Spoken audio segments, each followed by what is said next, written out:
نحمده ونستعينه ونستغفره ونعوذ بالله من شرور أنفسنا ومن سيئات أعمالنا. من يهده الله فلا مضل له ومن يضلل فلا هادي له. وأشهد أن لا إله إلا الله وحده لا شريك له وأشهد أن محمدا عبده ورسوله أرسله بالهدى ودين الحق ليظهره على الدين كله ولو كره المشركون. اللهم صل على محمد وعلى آل محمد كما صليت على إبراهيم وعلى آل إبراهيم إنك حميد مجيد. اللهم بارك على محمد وعلى آل محمد كما باركت على إبراهيم وعلى آل إبراهيم إنك حميد مجيد. أما بعد فإن خير الكلام كلام الله وخير السنن سنن محمد صلى الله عليه وسلم وشر الأمور محدثاتها وكل محدثة بدعة وكل بدعة ضلالة فكل ضلالة في النار. أيها الناس اتقوا الله عباد الله أوصيكم وإياي أولا بتقوى الله. بسم الله الرحمن الرحيم. يا أيها الذين آمنوا اتقوا الله حق تقاته ولا تموتن إلا وأنتم مسلمون.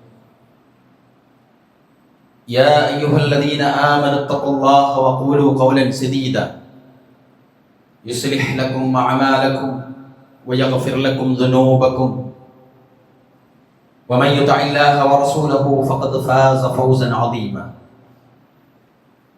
يا أيها الذين آمنوا إذا قيل لكم تفصحوا في المجالس فافصحوا يفصح الله لكم وإذا قيل انشزوا فانشزوا يرفع الله الذين آمنوا منكم والذين أوتوا العلم درجات والله بما تعملون خبير.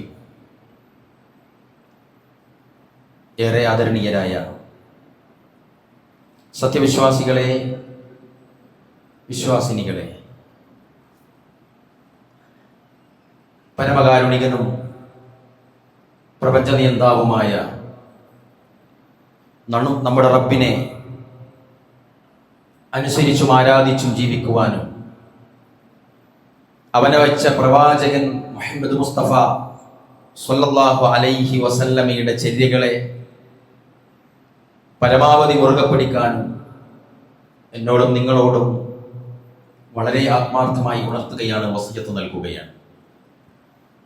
അത്തരുണത്തിൽ ജീവിതം മുന്നോട്ട് നയിക്കുവാനും അവസാനം റബ്ബുൽ ഇസ്സത്തിനെ കണ്ടുമുട്ടാനുമുള്ള തൗഫീഖ് നൽകി അല്ലാഹു നമ്മെ എല്ലാവരെയും അനുഗ്രഹിക്കുമാറാവട്ടെ. സഹോദരങ്ങളെ,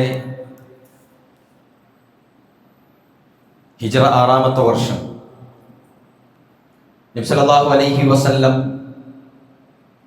ഉംറ നിർവഹിക്കാനുള്ള അത്യുത്കടമായ ആഗ്രഹത്താൽ വിശുദ്ധ മദീനയിൽ നിന്ന് 1 മാസം വഴി ദൂരമുള്ള, അതോടൊപ്പം അത്യുഷ്ണമായ ചൂടുള്ള അന്തരീക്ഷത്തിൽ മരുഭൂമിയിലൂടെ ആധുനിക സൗകര്യങ്ങളില്ലാത്ത കാലം ഒട്ടകപ്പുറത്ത് സഞ്ചരിച്ച് മക്കയുടെ സമീപത്തുള്ള 15 കിലോമീറ്റർ അകലെയുള്ള ഹുദൈബിയ എന്ന സ്ഥലത്തെത്തുകയാണ്. അവിടെ നിന്ന് അങ്ങോട്ട് നടന്ന സംഭവങ്ങൾ റസൂലുള്ളാഹി സ്വല്ലല്ലാഹു അലൈഹി വസല്ലമയുടെ ചരിത്രം അറിയുന്ന നമ്മളൊക്കെയും കേട്ടിട്ടുള്ളതാണ്. മക്കയിലെ മുശ്രിക്കുകൾ പ്രവാചകൻ സല്ലല്ലാഹു അലൈഹി വസല്ലമയെ തടയുകയും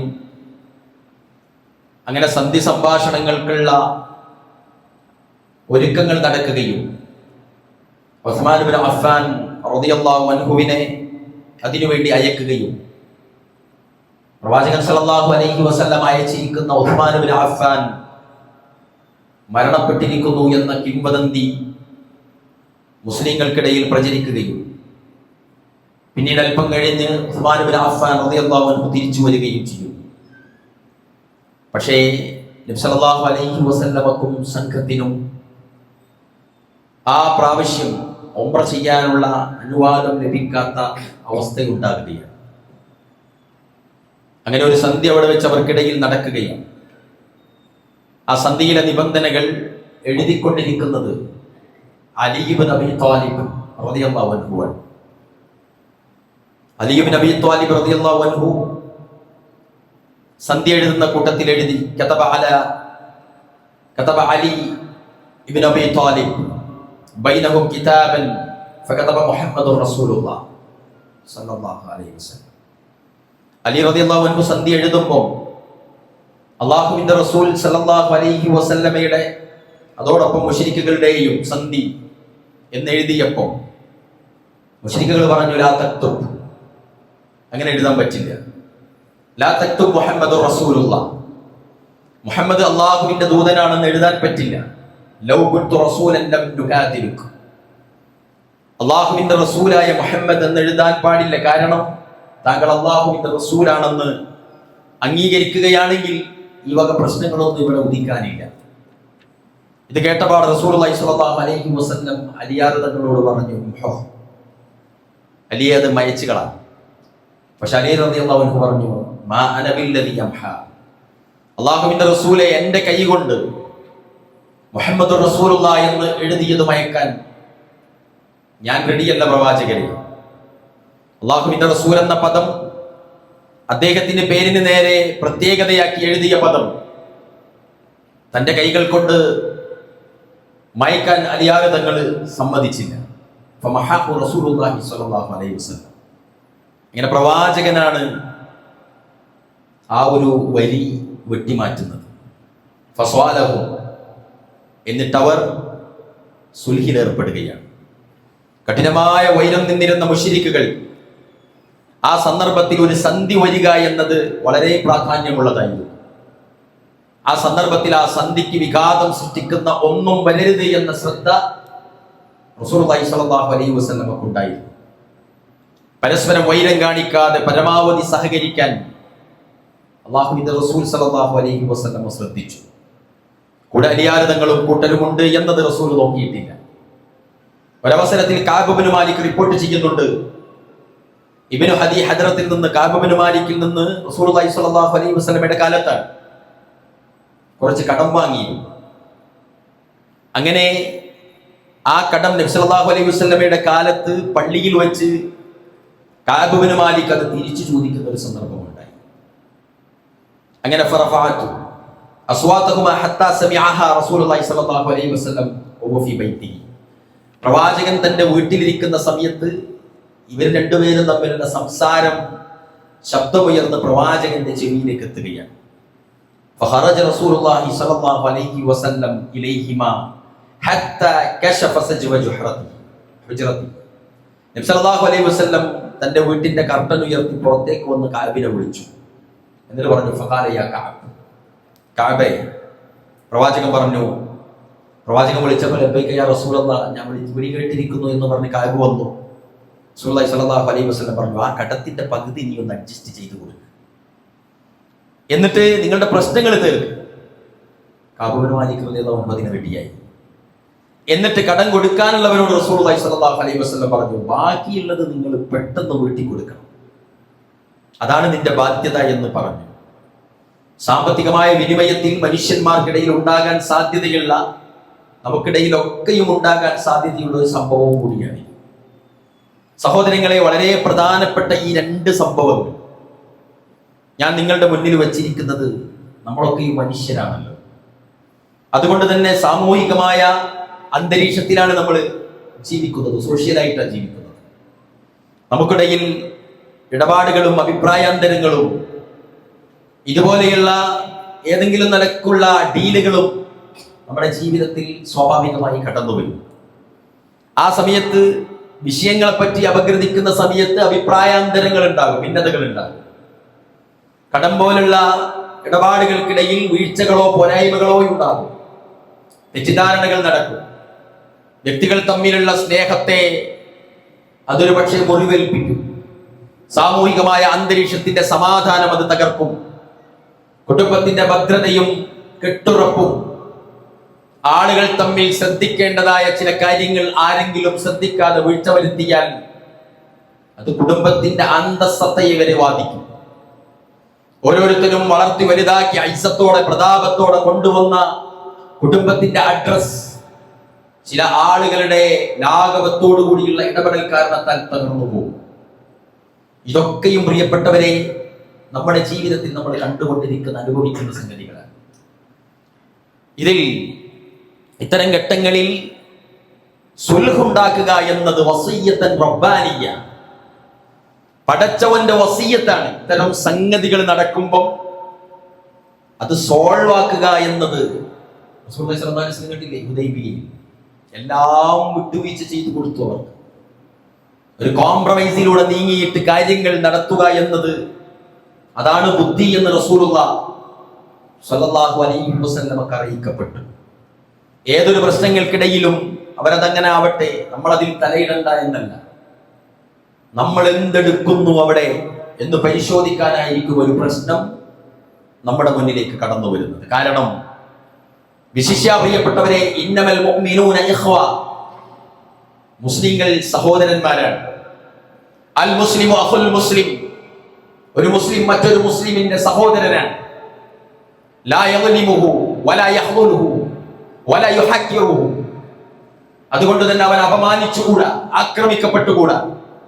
കുല്ലുൽ മുസ്ലിമി അലൽ മുസ്ലിമി ഹറാം, ഒരു മുസ്ലിം മറ്റൊരു മുസ്ലിമിനാൽ പവിത്രമാകണം. ദർറുഹു, അവന്റെ രക്തം, വമാലുഹു, അവന്റെ സമ്പത്ത്, വയറുഹു, അവന്റെ അഭിമാനം. ഇതൊരു മുസ്ലിം മറ്റൊരു മുസ്ലിമിനെ കൊണ്ട് പവിത്രമാക്കി എടുക്കേണ്ടതാണ്. നമ്മുടെ സഹോദരന്റെ അന്തസ് അത് കാക്കേണ്ട ഉത്തരവാദിത്വം അവനെ പോലെ നമുക്കും ഉള്ളതാണ്. അതുകൊണ്ട് തന്നെ ആ സഹോദരങ്ങൾക്കിടയിൽ വല്ല പ്രയാസവും ഉണ്ടായാൽ നമ്മളെല്ലാവരും അവിടെ സമാധാനം ഉണ്ടാക്കണമെന്നാണ് ഖുർആൻ പറഞ്ഞിരിക്കുന്നത്. രഞ്ജിപ്പിന്റെ മാർഗം നമ്മളുടെ എല്ലാവരുടെയും ജീവിതത്തിന്റെ പോളിസി ആയിരിക്കണം. നിങ്ങൾ അള്ളാഹുവിനെ സൂക്ഷിക്കുക. ഇങ്ങനെ ഇസ്ലാഹ് നടത്തി അള്ളാഹുവിനെ സൂക്ഷിച്ചുകൊണ്ട് അള്ളാഹുവിന്റെ വജ്ഹ് ഉദ്ദേശിച്ചുകൊണ്ട് ഇസ്ലാഹ് നടത്തുക. അങ്ങനെ നടത്തിയാൽ ലഅല്ലകും തുർഹമൂൻ, നിങ്ങൾ കാരുണ്യം ചെയ്യപ്പെട്ടേക്കാമെന്നാണ്. അള്ളാഹുവിന്റെ കാരുണ്യം ഈ പ്രശ്നമുണ്ടായ ആളുകൾക്കിടയിലും രഞ്ജിപ്പുണ്ടാക്കിയ ആളുകൾക്കിടയിലും ഒക്കെയും അള്ളാഹുവിന്റെ കാരുണ്യം വർഷിക്കുമെന്നാണ് പരിശുദ്ധ ഖുർആൻ പറഞ്ഞിരിക്കുന്നത്. അള്ളാഹുവിന്റെ കാരുണ്യം ലഭിക്കാനുള്ള ഒരു വഴി കൂടിയാണ് ഇത് എന്ന് പണ്ഡിതന്മാർ പറഞ്ഞിട്ടുണ്ട്. അനേകം അഭിപ്രായ വ്യത്യാസങ്ങൾ, അതിൽ സുപ്രധാനമായ ഒന്നാണ്, നമ്മളെല്ലാവരും രണ്ട് വ്യത്യസ്ത ധ്രുവങ്ങളിൽ നിന്ന് വന്ന് ഒരുമിക്കുന്ന ഒരു മേഖലയാണ് ദാമ്പത്യം. ആ ദാമ്പത്യ മേഖലയിൽ വരെ ഖുർആൻ പഠിപ്പിക്കുന്നുണ്ട്, وَإِنِ امْرَأَةٌ خَافَتْ مِنْ أَهْلِهَا نُشُوزًا أَوْ إِعْرَاضًا فَلَا جُنَاحَ عَلَيْهِمَا أَنْ يُصْلِحَا بَيْنَهُمَا صُلْحًا. അല്ലാഹുവിന്റെ ഖുർആൻ പറയാണ്, ഒരു ഇണക്ക് തന്റെ ഇണയിൽ നിന്ന് വല്ല പ്രയാസവും നേരിട്ടാൽ ആ സന്ദർഭത്തിൽ ഏറ്റവും പ്രധാനപ്പെട്ട കാര്യം ഫലാ ജുനാഹ അലൈഹിമാ അൻ യുസ്ലിഹാ ബൈനഹുമാ സുൽഹ, അവിടെ അവർക്കിടയിൽ യോജിപ്പുണ്ടാക്കുകയാണ് വേണ്ടത്. അവർക്കതിൽ കുറ്റമില്ല. എന്നിട്ട് അല്ലാഹു പറഞ്ഞ ഒരു ഗുഡ് ന്യൂസ് ഉണ്ട്, വസുൽഹു ഖൈർ വഉഹ്ദിറത്തിൽ അൻഫുസുശ്.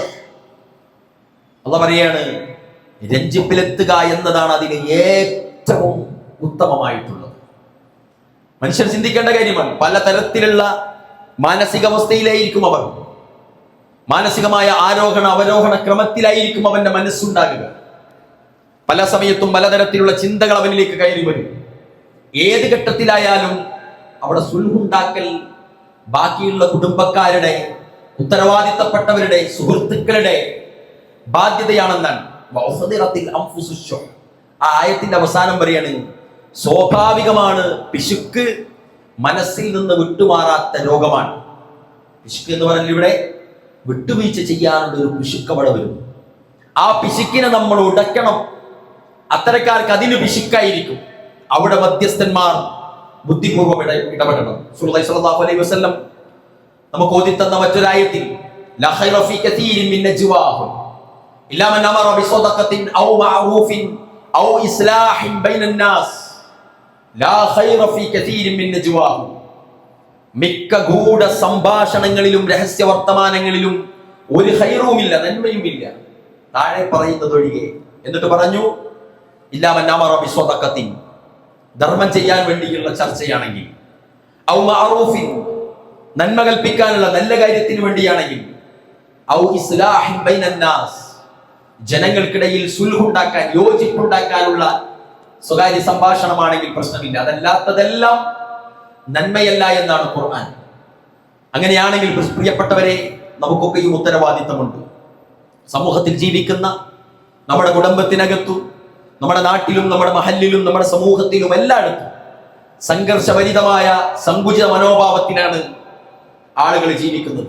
ജോലിയും വരുമാനവും ആളുകളുടെ പേരിനോടൊപ്പം ചില അക്ഷരങ്ങളും ഉണ്ടെങ്കിൽ ആരെയും പരിഗണിക്കാത്തവരായിട്ട് ജീവിക്കുന്ന സമയത്താണ് ഈ വിള്ളലുകൾ കുടുംബത്തിനകത്ത് പ്രത്യക്ഷപ്പെടാറുള്ളത്. പലപ്പോഴും ആരും അത് വലിയ രൂപത്തിൽ പരിഗണിക്കാറില്ല. മുൻപുകാലങ്ങളിലുള്ള കാരണവന്മാരായി ജീവിച്ച ആരെങ്കിലും ബാക്കിയുണ്ടെങ്കിൽ അവർക്ക് ഇവരെയൊക്കെയും ചേർത്ത് പിടിക്കണമെന്നുള്ള മനസ്സുണ്ടാകും. പുതിയ തലമുറകളിൽ അത് കാണുന്നില്ല. ആർക്കും പരസ്പരം കുടുംബ ബന്ധമോ സാഹോദര്യ ബന്ധമോ സുഹൃത്ത് ബന്ധമോ അല്ലെങ്കിൽ സംഘടനാ ബന്ധമോ ആദർശ ബന്ധമോ പുതുക്കാനുള്ള സമയമില്ല. അയൽവാസി ആരാകട്ടെ അവനോട് കാണിക്കേണ്ട ബാധ്യത എന്താണെന്ന് ഓർക്കാൻ നേരമില്ല.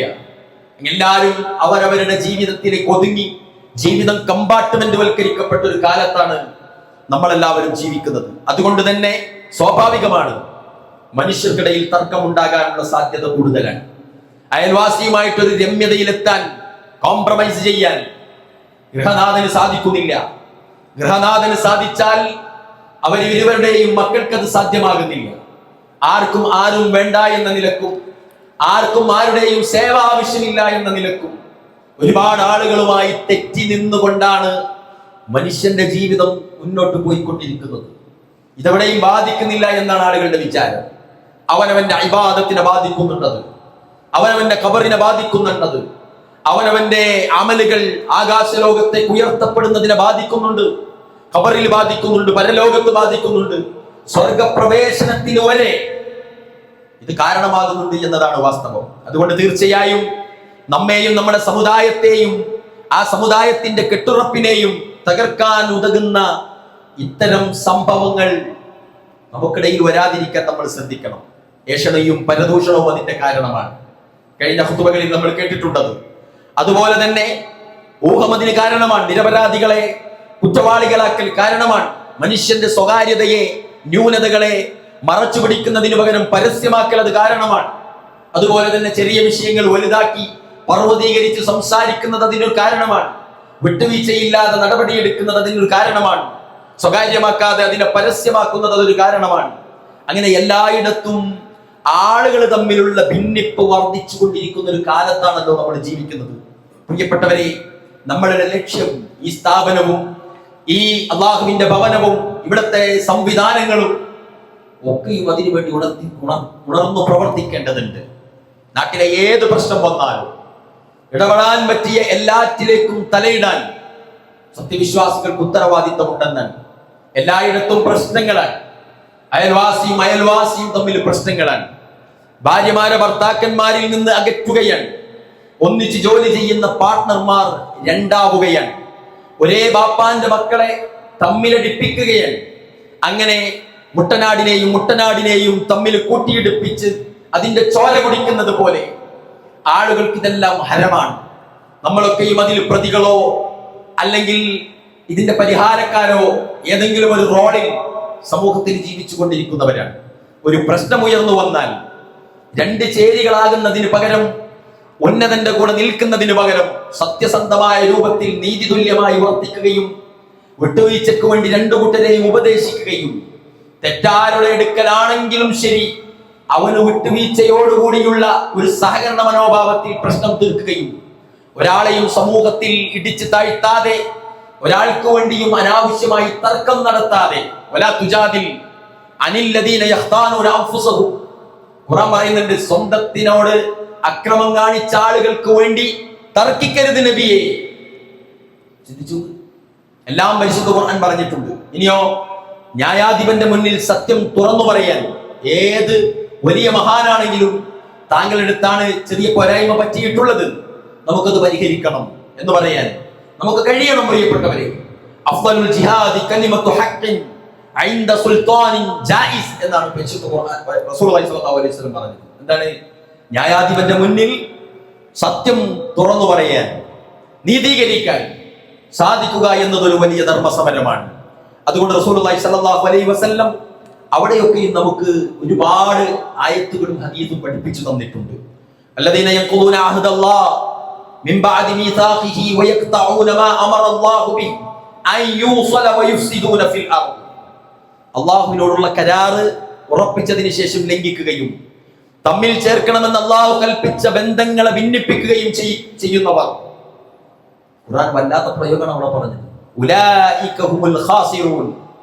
മറ്റൊരു സ്ഥലത്ത് പറഞ്ഞത് ഉലൈക ലഹുമുൽ ലഅന വലഹും സുഖുദ്ദാർ. അല്ലാഹു അതികഠിനമായ ശിക്ഷയാണ് അവർക്ക് നൽകിയിട്ടുള്ളത്. അവർ ചീത്ത ഭവനത്തിലായിരിക്കുമെന്നാണ് അവരുടെ പര്യവസാനം. അങ്ങനെയൊക്കെയും അതിന്റെ ഗൗരവത്തിൽ അല്ലാഹു സുബ്ഹാനഹു വ തആല പറഞ്ഞിട്ടുണ്ട്. ഉലൈക ലഹുമുൽ ലഅന, അവർക്ക് അല്ലാഹുവിന്റെ ശാപമുണ്ടെന്ന് പറഞ്ഞിട്ടുണ്ട്. ഇവിടെയൊക്കെയും നമ്മൾ ശ്രദ്ധിക്കേണ്ടത്, പ്രിയപ്പെട്ടവരെ, താൽക്കാലികമായ അഭിമാനത്തിനു വേണ്ടിയോ നേട്ടങ്ങൾക്ക് വേണ്ടിയോ സത്യസന്ധതയെ പരിഗണിക്കാതെ ഏതെങ്കിലും ദുഷ്ടലാക്കിനോട് ചേർന്ന് നിൽക്കൽ ഒരു സത്യവിശ്വാസിക്ക് ഭൂഷണമല്ല, അഭികാമ്യമല്ല. മറിച്ച് അവിടെയൊക്കെയും ബുദ്ധിപൂർവ്വം ഇടപെടാൻ അത് നമുക്ക് എല്ലാവർക്കും സാധിക്കേണ്ടതുണ്ട്. റസൂലുള്ളാഹി സ്വല്ലല്ലാഹു അലൈഹി വസല്ലമയുടെ ജീവിതത്തിൽ ഒരുപാട് സംഭവങ്ങൾ പ്രവാചകൻ അതിൽ പഠിപ്പിക്കുന്നുണ്ട്. ഈ ഒരു സമയങ്ങളിൽ, സന്ദർഭങ്ങളിൽ നമ്മളൊക്കെയും ചിന്തിക്കുക. ഒരുപാട് ആളുകളുമായിട്ട് തെറ്റി നിൽക്കുകയാണ്, ഒരുപാട് ആളുകളുമായിട്ട് അകലം പ്രാപിച്ചിരിക്കുകയാണ്. അവിടെയൊക്കെയും ആരാണോ ഓടിച്ചെന്ന് ഒന്നാമനായി അസ്സലാമു അലൈക്കും വറഹ്മത്തുള്ളാഹ് എന്ന് പറയുന്നുവോ, പ്രവാചകൻ സല്ലല്ലാഹു അലൈഹി വസല്ലം പറഞ്ഞില്ലേ, വഖൈറുഹുമുല്ലദീ യബ്ദഉ ബിസ്സലാം, ആർ അതിൽ ഏറ്റവും മുന്തിയവൻ ഇസ്ലാമിന്റെ അഭിവാദനം പറഞ്ഞ് അടുക്കുന്നവനാണെന്ന് റസൂലുള്ളാഹി സ്വല്ലല്ലാഹു അലൈഹി വസല്ലം. ആളുകളുമായിട്ട് തെറ്റി നിൽക്കുന്ന സമയത്ത് നന്നാകാനുള്ള ആ ഒരു വ്യഗ്രത, ആവേശം ആർക്കാണോ ആദ്യമുള്ളത് അവനാണ് മുന്തിയവനെന്ന് റസൂലുള്ളാഹി സ്വല്ലല്ലാഹു അലൈഹി വസല്ലം. അതുകൊണ്ട് പ്രവാചകൻ അതിൽ ഒരുപാട് കാര്യങ്ങൾ പഠിപ്പിച്ചു തന്നിട്ടുണ്ട്. പ്രവാചകൻ സല്ലല്ലാഹു അലൈഹി വസല്ലം പറഞ്ഞു, മുസ്ലിമായ സഹോദരനുമായി അകന്നു നിന്നാൽ അവന് രക്തം ചിന്തിയതിന് തുല്യമാണെന്നാണ്. അതേപോലെ തന്നെ ഇന്ന ശൈത്വാന ലക്കും അദുവ്വുൻ ഫത്തഖിദൂഹു അദുവ്വ, നിശ്ചയമായും പിശാച് ഇതിന്റെ പിന്നിലൊക്കെ നല്ലോണം പ്രവർത്തിക്കും. നമ്മുടെ ശത്രുവാണവൻ. നമ്മൾ അവനെ മിത്രമാക്കാൻ പാടില്ല. മാത്രവുമല്ല, ഒരിക്കലും നമുക്ക് ഊഹിക്കാൻ പോലും പറ്റാത്ത പേരിലായിരിക്കും പ്രശ്നങ്ങൾ ഉണ്ടാകുക. റസൂലുള്ളാഹി സ്വല്ലല്ലാഹു അലൈഹി വസല്ലം അതൊക്കെയും ശ്രദ്ധിക്കാൻ വേണ്ടി പറയാ, സത്യവിശ്വാസികളെ നിങ്ങൾ ഊഹങ്ങളിൽ നിന്ന് വിട്ടു നിൽക്കണം. ഊഹങ്ങളിൽ മിക്കതും പാപമാണെന്നാണ് റസൂലുള്ളാഹി സ്വല്ലല്ലാഹു അലൈഹി വസല്ലം പറയുന്നത്. ഇതൊക്കെയും പ്രിയപ്പെട്ടവരെ ഇതിന് വല്ലാതെ ബാധിക്കുന്നതാണ്. പരസ്പരം വിട്ടുനിന്ന് പരസ്പരം പ്രശ്നങ്ങൾ ഉണ്ടാക്കി ജീവിക്കുക എന്നത് നമ്മളുടെ മഗ്ഫിറത്ത് പോലും തടയപ്പെടുമെന്ന് റസൂലുള്ളാഹി സ്വല്ലല്ലാഹു അലൈഹി വസല്ലം. നിങ്ങൾക്കറിയില്ലേ, സ്വർഗത്തിലേക്ക് നമ്മളുടെ ഇബാദത്തുകൾ ഉയർത്തപ്പെടും. തിങ്കളും വ്യാഴവുമാണ് നമ്മളുടെ അമലുകൾ ഉയർത്തപ്പെടുക. അവിടെയാണ് പ്രവാചകൻ സല്ലല്ലാഹു അലൈഹി വസല്ലം പറഞ്ഞത്, തുഫ്തഹു അബ്വാബുൽ ജന്ന യൗമുൽ ഇത്നൈനി വ യൗമുൽ ഖമീസ്. അവിടെ ഫയഗ്ഫർ ലികുല്ലി അബ്ദിൻ ലാ യുശ്രികു ബില്ലാഹി ശൈഅ, ശിർക്ക് ചെയ്യാത്ത എല്ലാ മനുഷ്യർക്കും അല്ലാഹു അന്ന് പുറത്തു കൊടുക്കും. മാത്രവുമല്ല, ഒരുത്തനൊഴികെ, ഇല്ലാ റജുലൻ, ഒരാളൊഴികെ, കാനതു ബൈനഹും വബൈന അഖീഹി ശഹ്ന, അവന്റെയും അവന്റെ സുഹൃത്തിന്റെ ഇടയിലും എന്തോ ഒരു പ്രശ്നമുണ്ടെന്ന് പറഞ്ഞ് നമ്മളുടെ അമലുകൾ തടയപ്പെടുമെന്നാണ്. അതുകൊണ്ട് പ്രിയപ്പെട്ടവരെ, നമ്മളെല്ലാവരും വളരെയധികം ശ്രദ്ധിക്കേണ്ടത്, ആളുകളുമായിട്ട് തെറ്റി നിൽക്കുന്ന എതിർ സംഘടനകളാകട്ടെ പാർട്ടികളാകട്ടെ എല്ലാവരും നമുക്ക് വേണം. എല്ലാവരുമായിട്ട് മാനുഷികമായ ബന്ധം നിലനിർത്താൻ പ്രവാചകൻ നമുക്ക് മാതൃകയാണ്. അതുകൊണ്ട് ഒരാളോടും മിണ്ടാതെ നിൽക്കുക എന്നത് പ്രതിസന്ധിയാണ്, പ്രശ്നമാണ്. അതോടൊപ്പം നമ്മൾ ചെയ്യുന്ന അമലുകൾ പോലും അല്ലാഹു സ്വീകരിക്കില്ല എന്നാണ് പ്രവാചകൻ സല്ലല്ലാഹു അലൈഹി വസല്ലം പഠിപ്പിക്കുകയാണ്. അലാ ഉഖ്ബിറുക്കും അഫ്ളലു മിൻ ദർജത്തി സിയാമി വസ്സലാത്തി വസ്സദഖ, നിങ്ങൾക്ക് സ്വതക്കയേക്കാൾ, സ്വലാത്തിനേക്കാൾ, സിയാമിനേക്കാൾ ഒക്കെയും പ്രതിഫലമുള്ള ഒരു കാര്യം ഞാൻ നിങ്ങൾക്ക് പറഞ്ഞു തരട്ടെയോ? കാലുബല റസൂലെ പറഞ്ഞു തരി.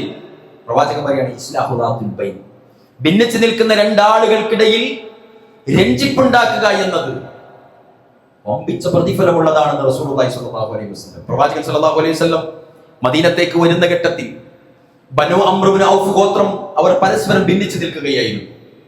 സ്വല്ലല്ലാഹു അലൈഹി വസല്ലം ആ സന്ദർഭത്തിൽ ഈ വിവരം അറിഞ്ഞു. പ്രവാചകൻ അവരുടെ അടുത്തേക്ക് കൊണ്ടുപോകാൻ റസൂലുള്ളാഹിയെ കൊണ്ടുപോകാൻ പറഞ്ഞു.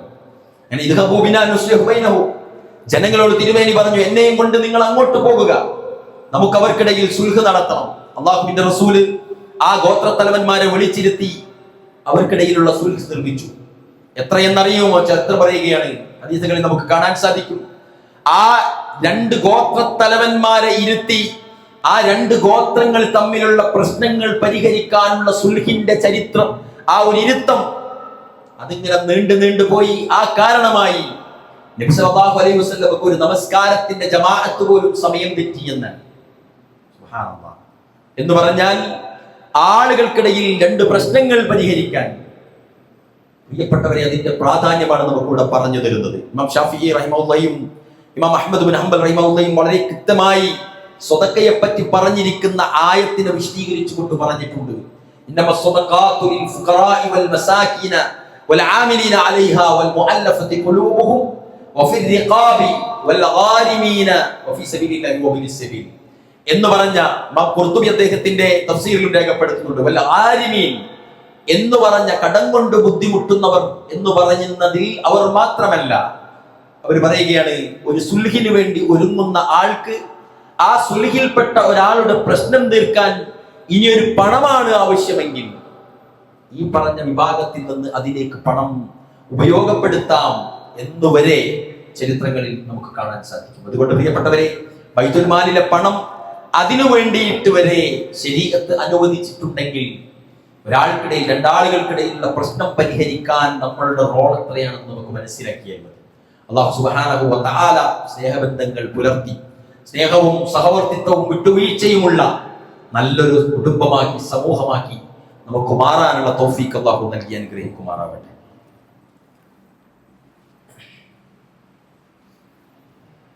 അൽഹംദുലില്ലാഹ് الذي علم بالقلم علم الإنسان ما لم يعلم أيها الناس اتقوا الله عباد الله أوصيكم وإياي ثانيا بتقوى الله. അല്ലാഹുവിനെ സൂക്ഷിച്ച് ജീവിക്കുകയും നമുക്കിടയിലുള്ള ബന്ധങ്ങളൊക്കെ ദൃഢപ്പെടുത്തുകയും ബന്ധങ്ങൾക്കിടയിൽ വിള്ളലുണ്ടാകുന്ന സന്ദർഭങ്ങളിൽ അതിന് രഞ്ജിപ്പുണ്ടാക്കാനുള്ള പ്രവർത്തന പദ്ധതിയിൽ പങ്കാളികളാകുകയും ചെയ്യണമേ എന്ന് ഒരിക്കൽ കൂടി ഉണർത്തുകയാണ്. പ്രിയപ്പെട്ടവരെ, ഒരു സമൂഹം എന്ന് പറഞ്ഞാൽ ഇന്നത്തെ ലോകത്ത് ജീവിക്കുന്ന ആളുകൾ വിചാരിക്കുന്നത് പോലെ ഓരോ കുടുംബത്തിലും 2-3 രക്ഷിതാക്കൾ ഉണ്ടാകുകയും അവർ അധ്വാനിക്കുകയും അവരുടെ വരുമാനം ഉപയോഗിച്ച് അവരിങ്ങനെ ജീവിച്ചു മരിച്ചു പോവുകയും ചെയ്യുക എന്നത് മാത്രമല്ല. അവിടെ നിന്നൊക്കെ വിട്ട് എല്ലാ ആളുകൾക്ക് വേണ്ടിയും എല്ലാവരും നിലയുറപ്പിക്കുന്ന ഒരു സംവിധാനത്തിലേക്ക്. അതുകൊണ്ടാണ് ഏറ്റവും നല്ല സമൂഹം ആരാണെന്ന് പ്രവാചകൻ പരിശുദ്ധ ഖുർആൻ പഠിപ്പിക്കുന്ന സമയത്ത് കുൻതും ഖൈറ ഉമ്മ ഉഖ്രിജത് ലിന്നാസ് തഅമുറൂന ബിൽ മഅറൂഫി വതൻഹൗന അനിൽ മുൻകർ എന്ന് പറഞ്ഞു. പരസ്പരം നന്മ കൽപ്പിക്കുകയും തിന്മ വിരോധിക്കുകയും ഇതുപോലെയുള്ള സഹായഹസ്തങ്ങൾ നീട്ടിക്കൊണ്ട് ഉദാരത കൊണ്ട് ആളുകളുമായിട്ട് ചേർന്ന് നിൽക്കുകയും ചെയ്യുക എന്നത് ഒരു വിശ്വാസിയെ സംബന്ധിച്ചിടത്തോളം ബാധ്യതയാണ്. അതുപോലെ തന്നെയാണ് പ്രിയപ്പെട്ടവരെ, നമുക്കിന്ന് ഹിദായത്ത് എന്ന അള്ളാഹുവിന്റെ അനുഗ്രഹം ലഭിച്ചവരാണ് നമ്മൾ. ഏതേത് പ്രതിസന്ധികളിലും അള്ളാഹുവിനെ വിളിക്കാൻ മനസ്സ് പാകപ്പെട്ടവരാണ് നമ്മളെല്ലാവരും. അള്ളാഹുവിന്റെ അനുഗ്രഹങ്ങളെ നേർക്കുനേരെ കണ്ടറിഞ്ഞ് ആസ്വദിക്കുന്നവരാണ് നമ്മളെല്ലാവരും. അള്ളാഹുവിന്റെ പരീക്ഷണങ്ങളെയും അദാബുകളെയും ഭയപ്പെട്ട് അവനോട് അഭയം പ്രാപിക്കുന്ന ചോദിക്കുന്ന ആളുകളാണ് നമ്മളെല്ലാവരും. ഈ ഒരു സന്ദർഭത്തിൽ ഇതൊന്നും ശ്രദ്ധിക്കാതെ ഒരു വലിയ സംഘം ആളുകൾ നമ്മുടെ നാട്ടിലും ചുറ്റുഭാഗത്തുമായി ജീവിച്ചു കൊണ്ടിരിക്കുന്നുണ്ട്. അള്ളാഹുവിനെ പറ്റി പറയാൻ കേൾക്കാൻ അവർക്ക് നേരമില്ല. നമ്മളൊക്കെയും ഹിദായത്ത് ലഭിച്ചവരാണ്. ആ ആളുകളുടെ ചിന്തകളിലേക്ക് ശ്രദ്ധകളിലേക്ക് നമ്മളെല്ലാവരും പ്രാർത്ഥിച്ചു കൊണ്ടിരിക്കുന്ന ആരാധിച്ചു കൊണ്ടിരിക്കുന്ന റബ്ബിനെ പരിചയപ്പെടുത്തി കൊടുക്കാനുള്ള ഉത്തരവാദിത്വം പ്രിയപ്പെട്ടവരെ നമുക്കെല്ലാവർക്കും ഉണ്ട്. സമൂഹത്തിലെ ഏതെങ്കിലും 2-3 പണ്ഡിതന്മാരിൽ ഒതുങ്ങി നിൽക്കുന്നതല്ല ആ ഉത്തരവാദിത്വം. മറിച്ച് അവർക്കെല്ലാവർക്കും ഏറ്റവും വലിയ നിർഭയത്വം അള്ളാഹുവിനോട് അടുക്കുന്ന ആളുകൾക്കാണെന്നും ഏറ്റവും നിർഭയം ഈ ദുനിയാവിൽ ജീവിതം മുന്നോട്ട് കൊണ്ടുപോകാനുള്ള സാഹചര്യങ്ങൾ ഒരു വിശ്വാസിക്ക് മാത്രമേ ഊട്ടപ്പെട്ട് നൽകുകയുള്ളൂ എന്ന് ബോധ്യപ്പെടുത്താൻ ഈ നാട്ടിലുള്ള മുഴുവൻ ആളുകളെയും നമ്മളുടെ ഈ പറഞ്ഞ ആദർശ സംഗമങ്ങളിലേക്ക് ക്ഷണിക്കുകയും അവരോട് അള്ളാഹുവിനെ പറ്റി പറയുകയും അതിന് നമ്മളുടെ ലജ്ജ തടയുന്ന ആ ഒരു മാനസികമായ അവസ്ഥയിൽ നിന്ന് രക്ഷപ്പെടുകയും ഏറ്റവും വലിയ ഗുണകാംക്ഷികളായി സമൂഹത്തിൽ നിലകൊള്ളുകയും ആളുകൾക്ക് അള്ളാഹുവിന്റെ പരിശുദ്ധ ഖുർആൻ പറഞ്ഞില്ലേ, ഉദ്ഉ ഇലാ സബീലി റബ്ബിക ബിൽ ഹിക്മ വൽ മൗഇദത്തിൽ ഹസന വജാദിൽഹും ബില്ലതി ഹിയ അഹ്സൻ. ഏറ്റവും നല്ല യുക്തിദീക്ഷയോടുകൂടിയും സതുപദേശത്തോടുകൂടിയും നിങ്ങൾ അള്ളാഹുവിലേക്ക് ക്ഷണിക്കുമെന്ന് പറഞ്ഞില്ലേ. ഈ സമൂഹത്തെ കെട്ടുറപ്പോടെ നിലനിർത്തണമെങ്കിൽ, നിർഭയത്വത്തോടുകൂടി അവർക്ക് ഈ ദുനിയാവിൽ ജീവിക്കണമെങ്കിൽ, ഏറ്റവും നല്ല വിധികർത്താവിനെ പ്രതീക്ഷിച്ച് സമൂഹത്തിൽ നടക്കുന്ന അരാജകത്വത്തിനെതിരെ നമ്മൾ സബൂറോടുകൂടി ക്ഷമയോടുകൂടി നിലകൊണ്ടാൽ നാളെ പരലോകത്തെങ്കിലും ഏറ്റവും വലിയ വിധി പ്രഖ്യാപനം ഉണ്ടാകുമെന്ന് വിചാരിക്കണമെങ്കിൽ അവർ വിശ്വാസികളാകണം. ഈ നാട്ടിൽ അള്ളാഹനെ മറന്നവർ ഒരുപാട് ആളുകളുണ്ട്. അള്ളാഹ്ക്ക് പുറമെ മറ്റുള്ളവരെ വിളിക്കുന്നവരുണ്ട്. അവരോടെല്ലാവരോടും ഏകനായ നാഥനെ ആരാധിച്ച് തൗഹീദിൽ നിലയുറപ്പിച്ചാൽ നിർഭയം നാളെ പരലോകത്ത് വിജയിക്കുന്ന കക്ഷികളാകാൻ സാധിക്കുമെന്നുള്ള വാർത്ത അറിയിക്കേണ്ട ഉത്തരവാദിത്തം നമുക്കുണ്ട്. അതുകൊണ്ട് അത്തരം ആദർശ സമ്മേളനങ്ങളിലേക്കും ഇരുത്തങ്ങളിലേക്കും ഖുതുബകളിലേക്കും നമ്മളുടെ കുടുംബക്കാരെയും നാട്ടുകാരെയും ക്ഷണിക്കുക എന്ന മിനിമം പണിയെങ്കിലും നമ്മളെല്ലാവരും എടുക്കണം.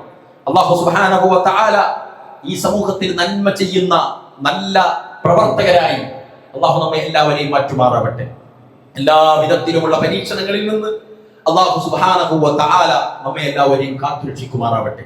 ഇസ്ലാമിന്റെ ആദർശ പ്രയാണവും നമ്മളുടെ തൗഹീദിന്റെ പ്രഖ്യാപനവും അതോടൊപ്പം ആരാധനാലയങ്ങളിലേക്ക് സ്വാതന്ത്ര്യത്തോടുകൂടി കടന്നു ചെന്ന് അള്ളാഹുവിനെ ആരാധിക്കുവാനും അവന്റെ ആദർശ പ്രബോധനം നടത്തുവാനും ഉതകുന്ന തരത്തിലുള്ള ഒരു ഭരണവർഗത്തെ അള്ളാഹു നമ്മുടെ നാടിന് സമ്മാനിക്കുമാറാവട്ടെ. രോഗം കൊണ്ട് കഷ്ടപ്പെടുന്ന ആളുകൾക്ക് അള്ളാഹു ശിഫ നൽകുമാറാവട്ടെ. മരണപ്പെട്ടു പോയ നമ്മുടെ പ്രിയപ്പെട്ട പ്രിയങ്കരരായ മാതാപിതാക്കൾക്ക് അള്ളാഹു സ്വർഗം നൽകുമാറാവട്ടെ. ആവശ്യങ്ങളുള്ള ഒരുപാട് ആളുകളുണ്ട്. മക്കളില്ലാത്തവരും ജോലിയില്ലാത്തവരും മനസ്സമാധാനമില്ലാത്തവരും അള്ളാഹു എല്ലാ ആളുകൾക്കും അവരുടെ ആവശ്യങ്ങൾ പൂർത്തീകരിച്ചു കൊടുക്കുമാറാവട്ടെ. اللهم ربنا تقبل منا انك انت السميع العليم وتب علينا انك انت التواب الرحيم. ربنا آتنا في الدنيا حسنة وفي الآخرة حسنة وقنا عذاب النار. اللهم اغفر للمؤمنين والمؤمنات والمسلمين والمسلمات والأحياء منهم والأموات إنك مجيب الدعوات يا قاضي الحاجات. اللهم أجرنا من النار، اللهم أجرنا من النار، اللهم أجرنا من النار. اللهم أعز الإسلام والمسلمين وأذل الشرك والمشركين. اللهم انصرنا الإخوان المسلمين في كل مكان. اللهم إنا نعوذ بك من عذاب جهنم ومن عذاب القبر ومن فتنة المحيا والممات ومن فتنة المسيح الدجال. اللهم إنا نعوذ بك من زوال نعمتك وتحول عافيتك وفجعة نقمتك وجميع سخطك. اللهم إنا نعوذ بك من جهد البلاء ودرك الشقاء وسوء القضاء وشماتة الأعداء. اللهم ربنا اغفر لنا ولإخواننا الذين سبقونا بالإيمان ولا تجعل في قلوبنا غلا للذين آمنوا ربنا إنك رؤوف رحيم. اللهم صل على محمد وعلى آل محمد.